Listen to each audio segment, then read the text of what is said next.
Welcome to the Indian Tech Icon Spotlight, where we shine a light on the brightest mind in the world of tech. I'm Sheetal Acharya, and let's welcome our guest, Mr. Sandeep Parmar, who is a future-focused leader shaping industries with cloud, analytics, and AI. Hi, Sandeep. Welcome to our show, and it's truly a pleasure to host you today. Thanks for hosting me. Thanks, Sandeep. So, Sandeep, let's begin, our discussion with your career journey. We'd like to know more about from where it all began. What was your first role and progressing till your current role? Sure. So, I grew up here in Alberta, in northern Alberta, so I was very close to the energy industry. And because of that, I didn't want to do anything with it. So when I went to university, I did a computer science degree. And so I started my career as a software developer here in Calgary. And over time, I decided to sort of transition from that into more sort of leadership and project management types of roles, still in IT. And that was actually quite interesting to me because I was still in tech and doing a lot of startups at that time. So a lot of tech-oriented companies. And then sort of midway through my career, I decided to switch into consulting, management consulting, which was very interesting because I was able to travel and also get to experience a lot of different other industries. And then eventually made myself back here in Calgary. And from here, I decided to try going into energy. So I started with an oilfield services company, leading their IT team. And from there, I moved to a much larger energy company that similarly leading their IT team and their platforms. So within all these years, Sandeep, how you have experienced the energy companies evolving, comparing now versus say 5 to 8 years ago? Yeah. So the energy companies here have been here for a very long time, but it was only about 5 to 8 years ago where they started to realize or understand that technology was critical to their future. So more investment started happening in energy around that time. And that's really what kicked off the digital transformation journeys for a lot of the big companies in town. So it was very exciting because you were now getting more funding to start to modernize and start to experiment and explore and bring new technologies into, in many ways, very traditional organizations. So really cool to be able to sort of be part of that journey and see how some of these majors are modernizing and they're absolutely understanding the evolution of technology and how that can help them. And obviously with things like AI coming out now, they're very excited about where they can go with technology to support their core energy business. Absolutely. So, could you please tell us about your current role? What all are your day-to-day roles and responsibilities? Yeah. So most recently, I lead the digital operations and platforms for a large organization. That basically means the foundational technology platforms, so cloud, data centers, networks, end user experiences with IT services, and then also connectivity in the industrial areas. So generally all the sort of foundational pieces that everything else lives on top of. So which side of AI or cloud excites you most, looking at the current trend?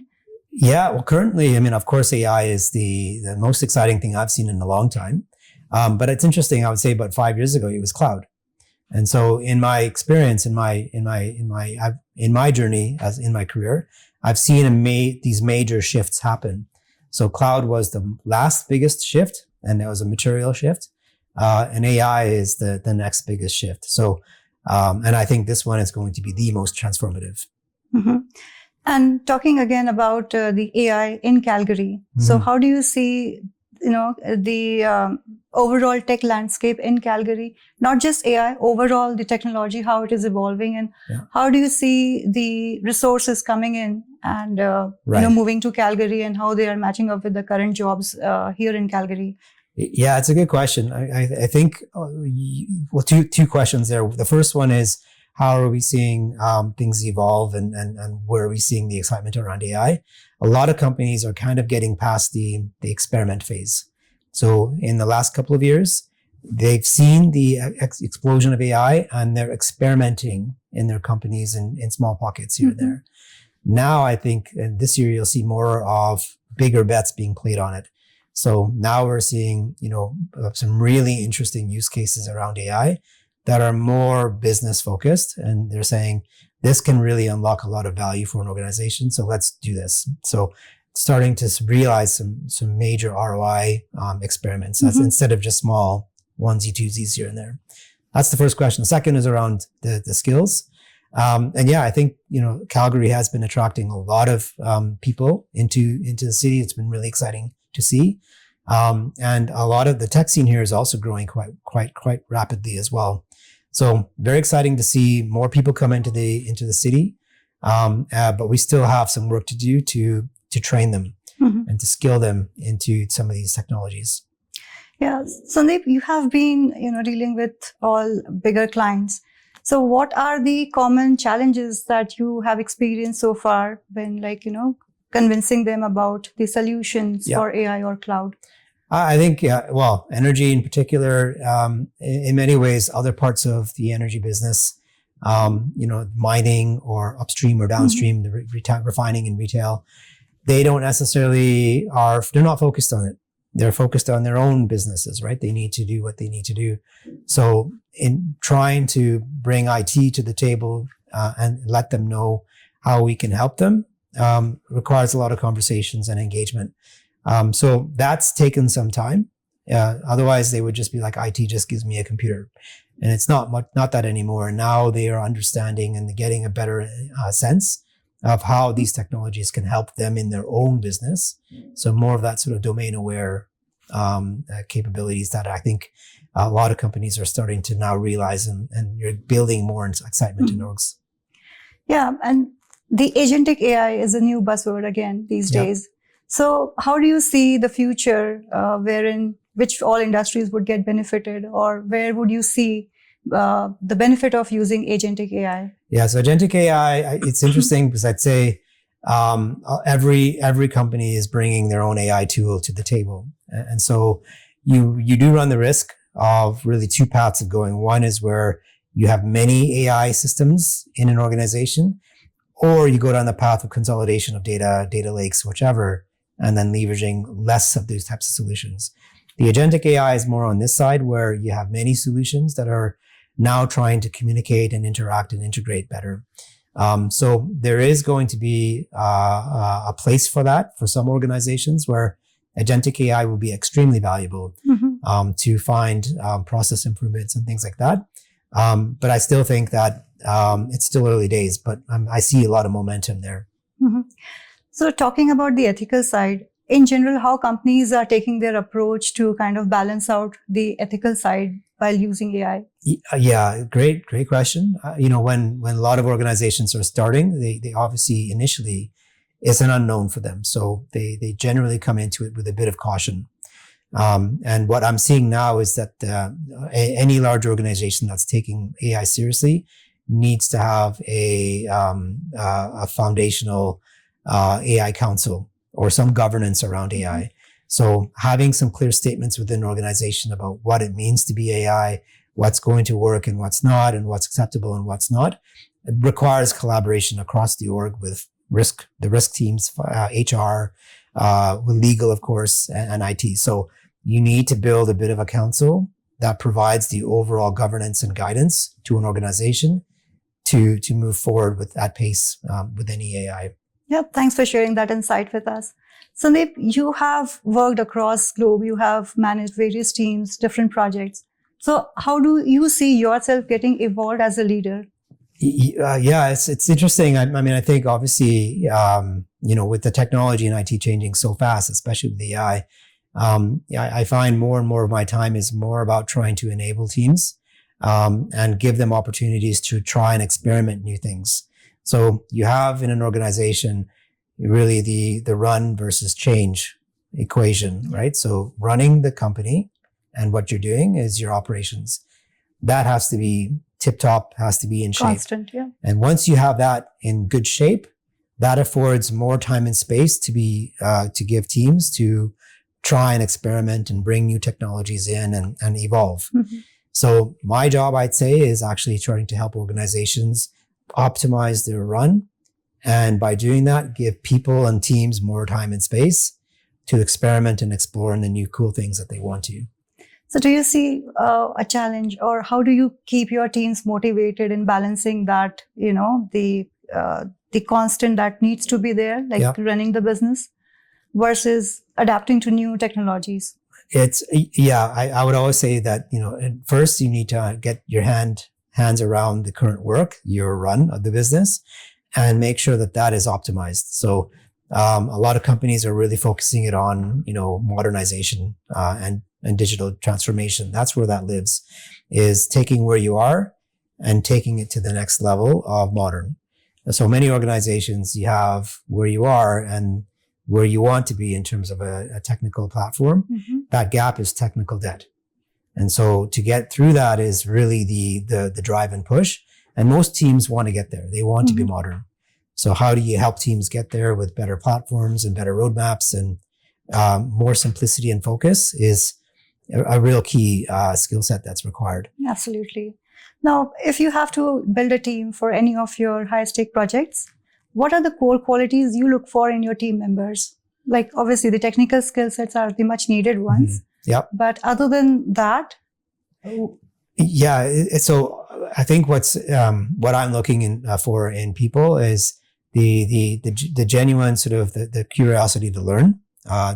You have to have that curiosity to say, I think this is interesting. I want to learn more and grow and develop. I think that is critical in any individual that's looking to move on and grow and develop, is have that innate ability to be curious about what's there. So especially in this industry, you have to have that to be successful. So that's number one for me. And two, the ability to learn, right? The capability of trying and learning new things and not being afraid to have few missteps here and there. And as leaders, it's important to be able to provide a safe place to do that. Now, Sandeep, given the competing priorities in any project, what's your approach on the time management? Yeah, it's an interesting one. I think, I think for a lot of organizations, especially IT, the hardest thing is to be able to give teams clear priorities and focus. So what we would call the digital portfolio is essential. Knowing all of the things that the organization is being hit with in terms of demand, and centralizing that and prioritizing that, and being very clear and crisp with your organization about what is the purpose, what are your goals for this year, and what are your projects that you need to be doing. Anything else that's not on that list, you probably shouldn't be doing. So in many ways, it's about giving people the information to be able to say and make a judgment to say, this is important and this is not. Mm-hmm. And that's a great insight. Sandeep, now let's talk a bit about the emerging leaders in tech. So if you have to give one piece of advice to any emerging leader, especially in the area of technology, what that advice would be? Emerging leaders, I think, so new leaders often run the risk of feeling that they have got to this level as a new leader or manager based on what they've done. And I would actually say that you've got to be careful of, don't continue to do what you used to as an individual contributor as a leader, because that's a bad formula. Instead, why you became a manager or leader is because you've demonstrated excellence in your individual career. Now you're leading a team. It requires different skill sets. And so be mindful that what got you to being a leader doesn't mean that you have to continue doing that. So changing your view of actually now enabling others and letting go of some of the technology decisions, because now you've got a team for that. So talking about leadership, what are the few core leadership qualities, according to you, that a leader must have? Yeah, I think being genuine and being honest and being frank are critical. You have to be able to instill in an organization trust with a leader to say, or an open door scenario where they feel comfortable talking to you and removing the hierarchy. That's incredible. That's incredibly important. And as a leader specifically, I would say that for me, there's three things that you have to provide employees and teams: purpose, autonomy, and mastery. Give teams purpose. What are they doing and why are they doing it? Autonomy, give them the freedom and the empowerment to go off and do those things. And mastery, give them the ability to become a master at something, new skill or whichever. If you have those three ingredients, you will then have a motivated employee. Wonderful. Sandeep, let's talk a bit about the young talent in Calgary, especially the young tech talent who are looking out for jobs. Most of those talents, they have done some kind of certification, and these days AI is booming. So it's like basically AI, cloud and all. But still there is, dearth of jobs for them. So is there any advice that you could share for them so that, they can get into a tech career and, probably something that could help them? Yeah. Yeah. I mean, it's incredibly difficult sometimes. That in Western Canada and particularly in Calgary, what's extremely important is your network. So I'll start with building a network. So as much as you're putting resumes out or whichever else, that's important, of course, but also invest time and effort to get engaged with the community, IT community in town. Go to networking events, meet people as best you can, and start to make connections, because through those, that network is obviously where a lot of other opportunities that may not necessarily be published are. But then also, don't give up hope, right? I think the biggest thing that I found is that sometimes what you see on LinkedIn is the tip of the iceberg of success. Yeah. It's the curated version of what people want people to see. What many people don't understand or see is that for a lot of successful people is the 98% of the disappointments and the struggle and the challenge. So when you don't get discouraged, if you have those things, you always have to just keep on pushing forward and being positive and continuing to drive towards your goals. That's a wonderful piece of advice. Thank you for sharing that with us. Now, Sandeep, we talked about technology. We talked about your career journey, your leadership style. Now, let's get back to your early days and talk a bit about your hometown, where you were born and where your, roots in India are from. Yeah. So I'm Gujarati. So I'm from Gujarat. So that's my background is there, but I was not born there. I was actually born in England, in the UK.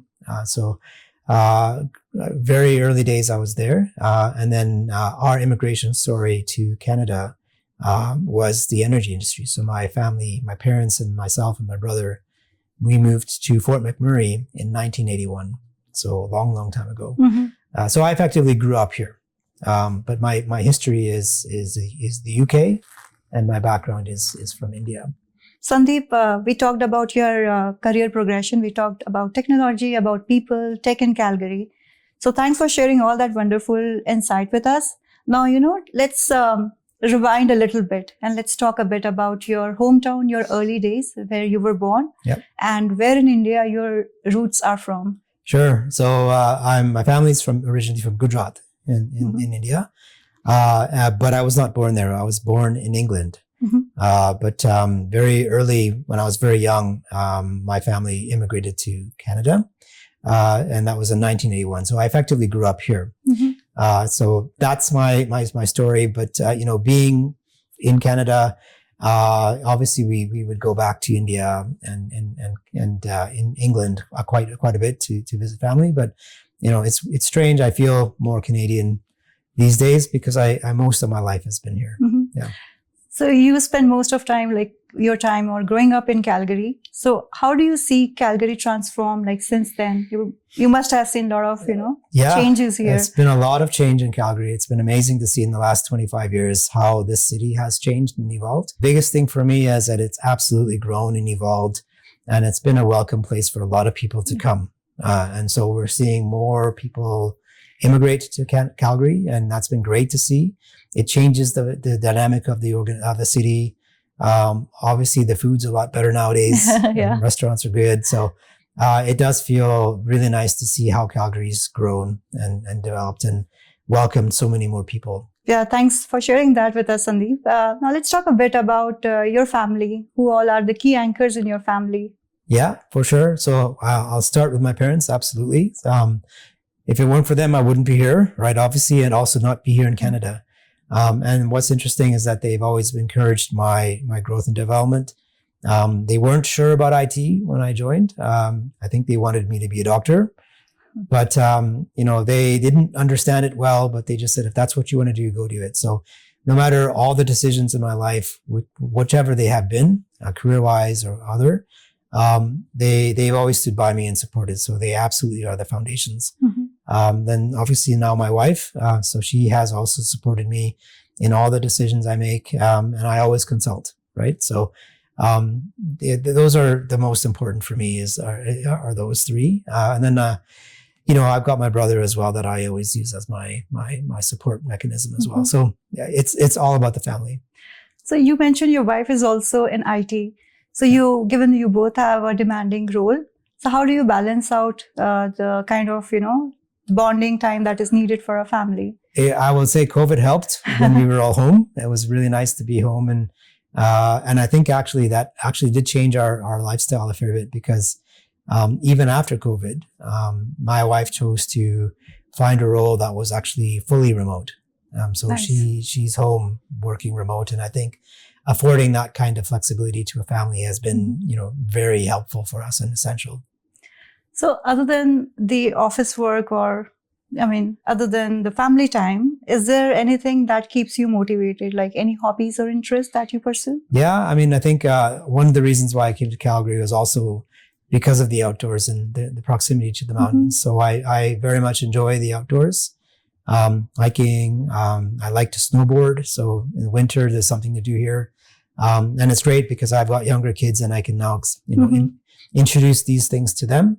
And then I also like photography as well. So, tries to keep me busy. My wife will say I've got more hobbies than I need. Wonderful. Thank you so much for sharing all the insights, your personal journey, your professional journey with us, Sandeep. We're almost nearing the end of our wonderful discussion.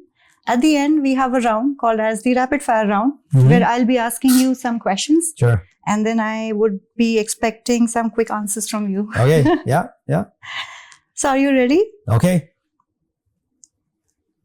Okay. So your first question. One thing on your bucket list.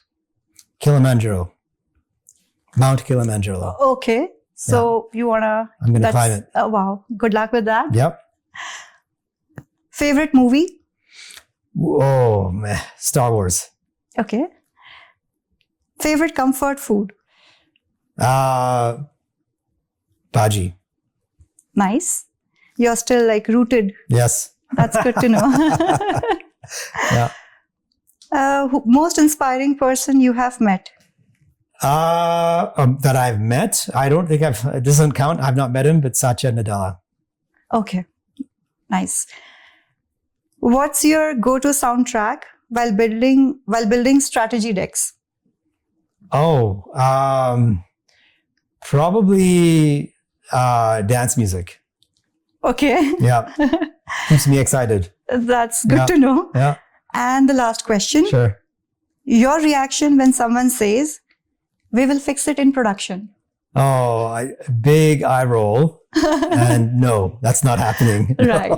Thank you so much for all those wonderful answers and answering those so promptly. Yeah. And it's been a pleasure talking to you. It's really wonderful. And thank you so much for sharing all the wonderful insights with us.